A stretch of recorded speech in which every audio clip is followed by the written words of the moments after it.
Hello students, I am Monika.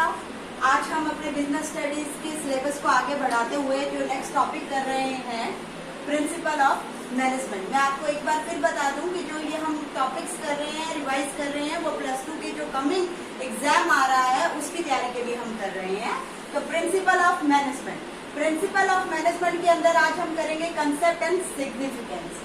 Concept and significance के अंदर हम बात करें प्रिंसिपल ऑफ मैनेजमेंट की, तो ये सारे जो प्रिंसिपल्स हैं मैनेजमेंट के, इनको किन्होंने डिस्क्राइब किया?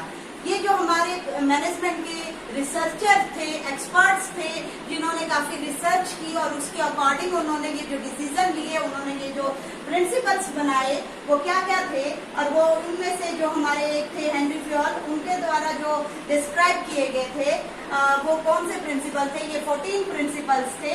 इनके जो लाइफ साइकिल रहा था वो 1841 से लेकर 1925 के बीच में ये रहे थे।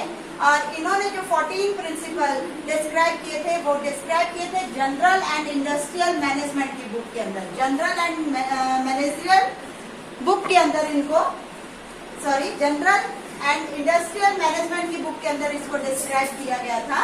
और इन्होंने जो एक्सप्लेन किया था इन प्रिंसिपल के अंदर, इसके अंदर हम प्रिंसिपल एंड एलिमेंट्स के मीनिंग को डिफ्रेंशिएट किया है। कैसे डिफ्रेंशिएट किया है? यहाँ पर ये बताते हैं कि जो प्रिंसिपल का मीनिंग होता है वो होता है establishment relation of cause and effect. जो हमारा किसी भी बात का कारण होता है और वो उसका रिजल्ट क्या होगा, उनके बीच में क्या रिलेशन रहेगा, उस रिलेशन को एक्सप्लेन करते हैं हमारे principle. According to Henry Fayol वो क्या कहते हैं कि जो प्रिंसिपल्स होते हैं ये किसी भी बात का कारण क्या है और उसका आगे रिजल्ट क्या होगा, उसका क्या इफेक्ट होगा, उसके रिलेशन के बारे में बताते हैं। और सेकंड थिंग जो आती है एलिमेंट्स, वो ये कहते हैं कि एलिमेंट्स जो होता है वो मैनेजमेंट के जो फंक्शंस होते हैं उनके पॉइंट ऑफ व्यू पर बनाए जाते हैं। नेक्स्ट आता है इनके जो प्रिंसिपल्स थे, इनकी क्वालिटीज क्या थी? 2 क्वालिटीज थी। एक first one should not be long. ये जो इन्होंने प्रिंसिपल्स बनाए हैं वो बहुत ज्यादा लंबे नहीं है, बहुत ज्यादा बड़े नहीं है, वो ज्यादा ना बनाते हुए कि हमारा टाइम वेस्ट ना हो, उसके अकॉर्डिंग वो सजेस्टिव नेचर भी है कि अकॉर्डिंग टू सिचुएशन आपको क्या सजेस्ट करना है उसको बताएंगे। सेकंड ये क्या है? फ्लेक्सिबल है। जैसे कि आप जानते हैं जो हमारा मैनेजमेंट का फंक्शन रहता है वो बड़ा ही डायनामिक रहता है, उसके अकॉर्डिंग जो प्रिंसिपल वर्क करेंगे वो फ्लेक्सिबल नेचर के होंगे, तभी वर्क कर पाएंगे। नेक्स्ट आते हैं हमारी जो प्रिंसिपल्स रहते हैं वो कौन कौन से रहते हैं? तो फर्स्ट प्रिंसिपल रहेगा division of work. First principle रहता है डिवीजन ऑफ वर्क कि मैनेजमेंट के अंदर आपको पता है बहुत सारे हमें काम करने पड़ते हैं और बहुत सारे जो काम है वो एक सिंगल पर्सन तो नहीं करता, एक ग्रुप एफर्ट्स में किया जाता है। तो वो ग्रुप एफर्ट्स में जब हम काम को करते हैं तो काम को हम डिवाइड करते हैं ताकि जो हम वर्क कर रहे हैं वो फुली एफिशिएंटली हो जाए।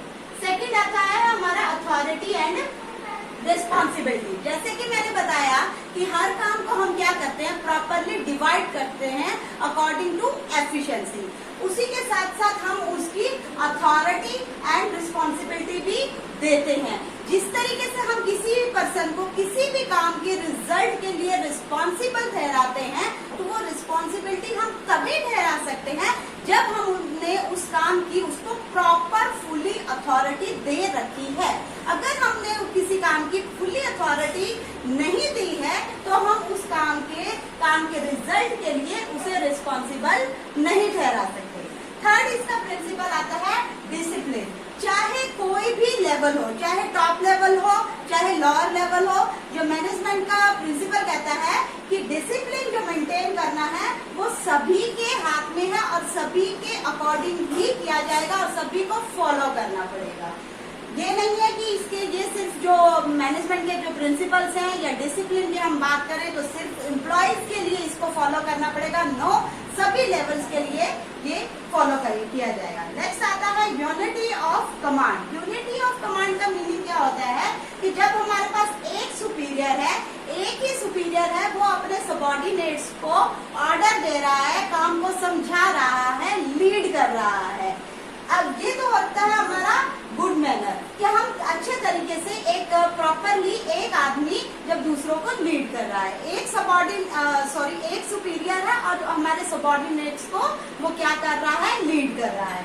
बट अगर इसी तरीके से वो उसी एम्प्लॉय को जो लीड करने वाले हैं या जो ऑर्डर देने वाले हैं वो 2 या 2 से ज्यादा लोग हैं, तो वो अपने काम को प्रॉपर मैनर में नहीं कर पाएगा। तो it mean this is wrong method. जब हमारे एक ही एम्प्लॉय को 2 या 2 से ज्यादा जो लीडर है या सुपीरियर है वो उनको लीड कर रहे हैं। तो नेक्स्ट आता है हमारा unity of direction. Unity of command और यूनिटी ऑफ डायरेक्शन में बहुत छोटा सा ही फर्क है, जैसे कि नाम से आपको एक जैसे ही लग रहे होंगे। यूनिटी ऑफ डायरेक्शन जो है कि मैं आपको बताऊंगी कि ये एक ऑर्गेनाइजेशन के लिए वर्क करता है। हमारे ऑर्गेनाइजेशन का जो मेन फोकस है वो सबके लिए एक जैसा ही रहेगा। हालांकि डिपार्टमेंट्स अलग अलग है, हर डिपार्टमेंट अपने अपने वर्क को कर रहा है, प्रॉपरली मैनर में कर रहा है, बट उनकी जो कमांड्स रहेंगी वो हमारी एम्प्लॉयज को जो मिलेगी वो सुपीरियर से मिलेगी। बट जो उनकी डायरेक्शन रहती है वो एक टॉप लेवल से सब चीजों में, सब अलग अलग एक्टिविटीज में डिवाइड हो जाती है, जिनका मेन फोकस रहता है वो इक्वल रहता है, एक जैसा रहता है। उनका जो मोटिव रहेगा वो सबका एक जैसा रहेगा। तो इसलिए हम बात करते हैं यूनिटी ऑफ कमांड और यूनिटी ऑफ डायरेक्शन की। जो यूनिटी ऑफ डायरेक्शन है वो किसके लिए फॉलो किया जाता है, प्रॉपर ऑर्गेनाइजेशन के लिए। और जो यूनिटी ऑफ कमांड है ये किसके लिए फॉलो किया जाता है, फॉर एम्प्लॉयज के लिए। नेक्स्ट आता है हमारा रेम्यूनरेशन टू एम्प्लॉयज। अब हम अपने जो बिजनेस के अंदर बहुत अलग अलग एफिशिएंसी के अकॉर्डिंग अलग अलग स्पेशलिस्ट को काम देते हैं। अब हम काम तो देते हैं, बट अगर उनको उनकी एफिशिएंसी के अकॉर्डिंग रेम्यूनरेशन नहीं दे रहे हैं, सैलरी नहीं दे रहे हैं, तो वो प्रॉपर उस काम को नहीं कर पाएंगे, क्योंकि वो मेंटली सेटिस्फाई नहीं है। इसी तरीके से हमने क्या करना है, जितनी उनसे लेबर करवा रहे हैं, जितनी लेबर लग रही है, उसी के अकॉर्डिंग उनको फेयर रेम्यूनरेशन देना बहुत जरूरी है। क्योंकि अगर वो हैप्पीली वर्क करेंगे तो ही हमारे बिजनेस का जो एनवायरनमेंट है वो फ्रूटफुली रहेगा। नेक्स्ट आता है हमारा सेंट्रलाइजेशन एंड डिसेंट्रलाइजेशन। सेंट्रलाइजेशन क्या होता है कि जब एक ही जगह सारी ताकतें आके मिल जाती हैं, तो वही काम होता है हमारा मैनेजमेंट के अंदर, एक बिजनेस के अंदर, कि जो टॉप लेवल है उसे सब चीजों के बारे में नॉलेज है, उसके पास सारी इंफॉर्मेशन है। ठीक है, सेंट्रलाइजेशन होना बहुत जरूरी है, बट कई चीजों के लिए हमें डिसेंट्रलाइजेशन भी करना पड़ता है। हर काम को अगर एक पर्सन करेगा तो वो जरूरी नहीं है वो एफिशिएंटली हो, तो हर काम को एफिशिएंटली हम नहीं कर सकते। कुछ अथॉरिटी जो होती है वो टॉप लेवल को अपने पास रखनी पड़ती है, और कुछ जो अथॉरिटीज होती है उसको डेलीगेट करनी पड़ती है। मतलब हमें अपने काम को सौंपना पड़ता है दूसरे को, अगर हमें एफिशिएंट रिजल्ट चाहिए तो हम बात करते हैं सेंट्रलाइजेशन एंड डिसेंट्रलाइजेशन की, कि जो हमारी मैनेजमेंट है वो दोनों तरीके से काम करती है, सेंट्रलाइजेशन की तरीके से भी काम करती है और डिसेंट्रलाइजेशन की तरीके से। नेक्स्ट आता है हमारा 8 जो होगा प्रिंसिपल, वो क्या है हमारा स्केलेटन। स्केलेटन क्या होती है, ये जिस तरीके से आपको एक डायग्राम दिख रहा होगा, हम इसे स्केलेटन कैसे कहते हैं। स्केलेटन के अंदर इन प्रिंसिपल्स के अंदर 2 चीज फंडामेंटल को एक्सप्लेन किया गया है। फर्स्ट आता है हमारा फ्यूल्स लैडर एंड सेकंड आता है हमारा गैंग प्लैंक। दोनों चीजें क्या होती हैं वो मैं आपको समझाना चाहूंगी। फर्स्ट है हमारी फ्यूल्स लैडर। स्केलेटन के अंदर फ्यूल्स लैडर कैसे है, ये देख रहे हैं, हमारे पास जो फर्स्ट पॉइंट है वो ए है। इस तरीके से बी सी डी ई, एक साइड जो है वो प्रॉपरली जो हमारे एम्प्लॉयज हैं या जो हम लेवल की बात करें, ये टॉप टू लोअर लेवल जाता है और टॉप टू बॉटम जाता है, मतलब ऊपर से लेकर नीचे तक। इसी तरीके से सेकंड साइड में देखेंगे आप एल एम एन ओ, इस तरीके से हमारे बहुत सारे लेवल से एम्प्लॉयज हैं जो वर्क कर रहे हैं। तो मैं बता दूं स्केलेटन फ्यूल लैडर में कैसे काम करता है। अगर ए को ई से कोई भी उसे इंफॉर्मेशन देनी है या ई को कोई रिपोर्ट देनी है ए को, तो वो डी सी बी के अकॉर्डिंग ही जाएगा। और ए को अगर ई से कोई इंफॉर्मेशन उसे देनी है, कोई ऑर्डर देना है, तो बी सी डी के अकॉर्डिंग ही जाएगा, वो डायरेक्ट ई के पास नहीं जा सकता। इसी तरीके से हम इस साइड अगर बात करें, ए अगर ओ से या एन से कंसर्न करना चाहता है तो वो एल और एम के थ्रू भी जा सकता है। वो डायरेक्ट एन के पास अपनी इंफॉर्मेशन को सेंड नहीं कर सकता। अब हम बात कर रहे थे फ्यूल लेटर की, तो ये फ्यूल लेटर को एक्सप्लेन करता है, जो कि मैं आपको बता रही हूँ, एक सीरियल जो टॉप टू बॉटम की तरफ चलता है। सेकंड आता है गैंग प्लान। गैंग प्लान क्या होता है? गैंग प्लान में जिस तरीके से आपको दिख रहे हैं, ये दो साइड्स दिख रही हैं, या हम इसको ऐसे एक्सप्लेन कर सकते हैं कि सपोज ये दो डिपार्टमेंट्स हैं, डिपार्टमेंट के अंदर जो ये डी या एन है या ई या ओ है, ये सेम लेवल पे काम कर रहे हैं। कर तो अलग अलग डिपार्टमेंट्स में रहे हैं, बट इनका जो लेवल है वो अपने अपने डिपार्टमेंट में सेम रहता है। तो गैंग प्लान कैसे काम करता है कि अगर डी को एम से कोई कन्वर्जन करना है तो उसके अकॉर्डिंग वो क्या करता है, वो डी एन जो उसका सेम लेवल है, एन से अपने मैसेज को वो किस तरीके से एन तक पहुंचा सकता है, वो डी एन के थ्रू अपने मैसेज को एन तक पहुंचा सकता है, क्योंकि वो सेम लेवल पे वर्क कर रहे हैं। तो इस एक्टिविटी को हम क्या कहते हैं? Gang plan. तो फ्यूल लेटर और गैंग प्लान दोनों ही क्वालिटीज स्केलर चेन के अंदर आती हैं, दोनों ही फंडामेंटल पे, ये फंडास पे काम करता है। नेक्स्ट आता है हमारा नेक्स्ट प्रिंसिपल, ऑर्डर। ऑर्डर क्या होता है? और यहाँ पर दो ऑर्डर की हम बात करेंगे, material order and social order. पहले हम ऑर्डर के मीनिंग को क्लियर कर ले कि यहाँ पर ऑर्डर किस ऑर्डर की बात हो रही है।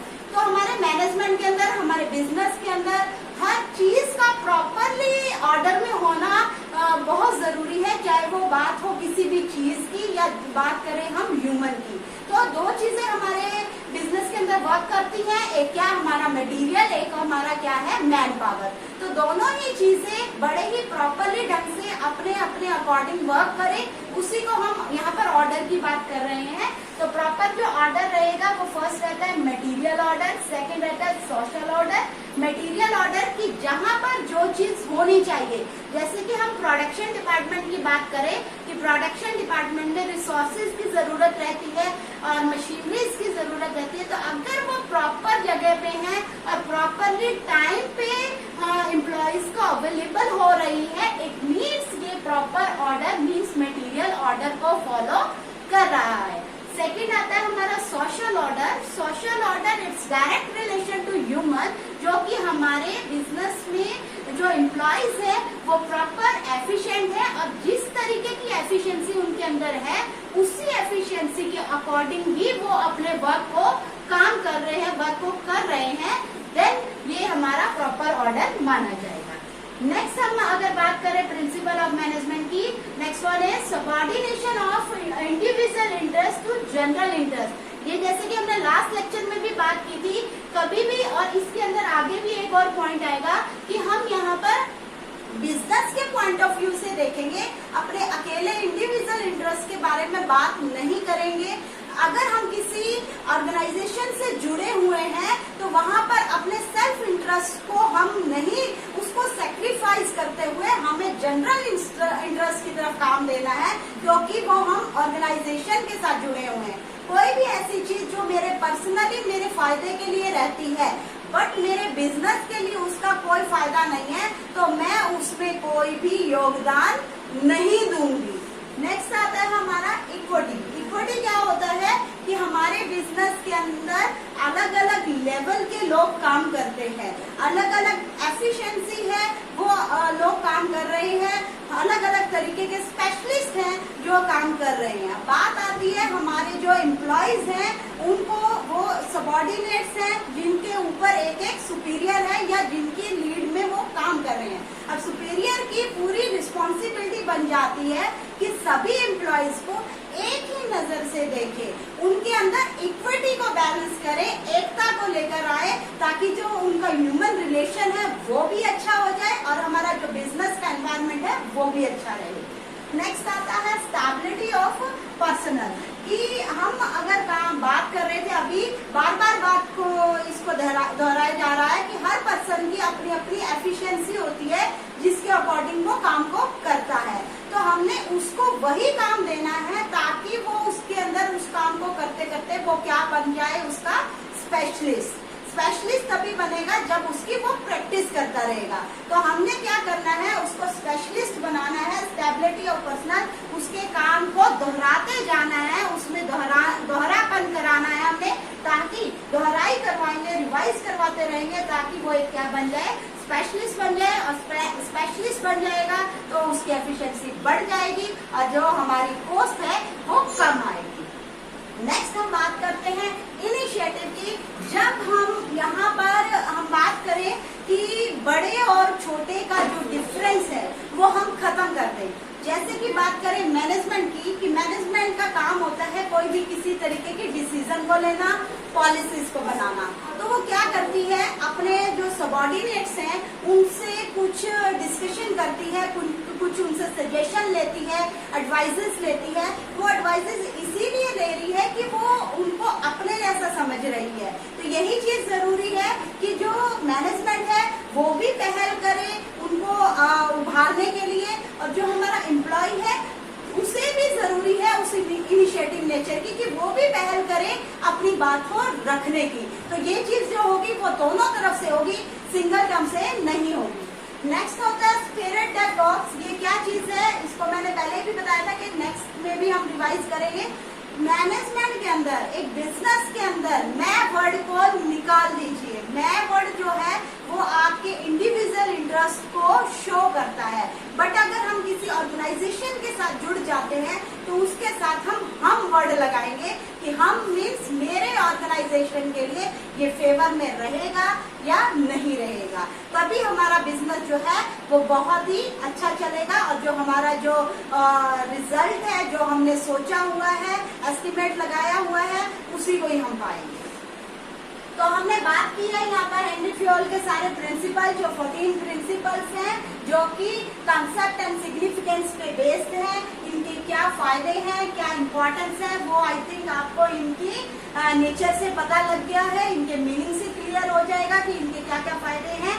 तो नेक्स्ट हम लेक्चर के अंदर हम साइंटिफिक प्रिंसिपल ऑफ मैनेजमेंट करेंगे। Thank you and have a nice day.